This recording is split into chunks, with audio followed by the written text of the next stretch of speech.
A handful of All Blacks have more to gain at Newlands than others. A handful of All Blacks have more to gain at Newlands than others. Will bringing 5 guys in fresh prove a masterstroke from All Blacks coach Steve Hansen. As coach Steve Hansen is inclined to say, it's not enough for the All Blacks to just win. They have to win well. Rightly or wrongly, the assumption is New Zealand will beat South Africa by a healthy margin in Cape Town, on Sunday morning, NZT. But that's not to say that all the players will get a pass mark, should the team get that win. So who are the blokes with the most to prove or gain in this one? Milner-Skudder appears to be one of few players auditioning to be the regular right wing. Let's start with someone forever under the spotlight. Few players are scrutinized to the level of Sonny Bill Williams. The second 5/8 badly needed a performance of substance against Argentina last weekend. One moment aside, when he took the ball into contact in a slightly passive way and turned it over, you'd have to say Williams produced it. But he's not the public's favorite bloke, and one good game won't win them all over. It's funny for a guy to be a work in progress at 32. But the last time he had a run of starts like this was 2012. After that it was a diet of rugby league, sevens, injury or sitting on the bench behind Mananu.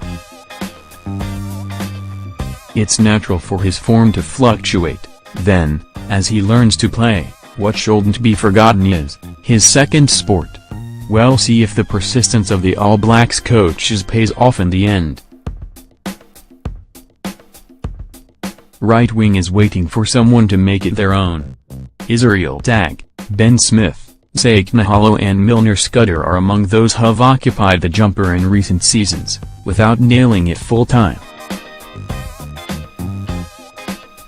The All Blacks seem to pick genuine wings on the left and ask full-backs to play on the right.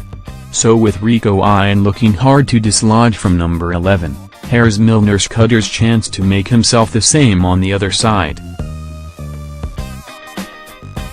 Another playing in a spot where there's reasonable competition. Ve'ia Fifita and Jerome Kaino both have their admirers, while Scott Barrett acquitted himself very well there when the All Blacks last played South Africa. But in spelling Squire from the team that went to Argentina, head coach Steve Hansen elevated the 26-year-old to quite senior status within the squad. Let's see if he can live up to it. Areas where the Springboks will genuinely believe they can hurt the All Blacks are few. They can plan well and train well, but they'll still only be hoping to put that stuff into practice.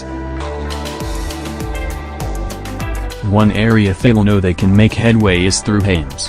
Hansen has said the wobbles the All Blacks scrum had, in the 57-0 win over South Africa at Albany, weren't the fault of Hames, and maybe they weren't.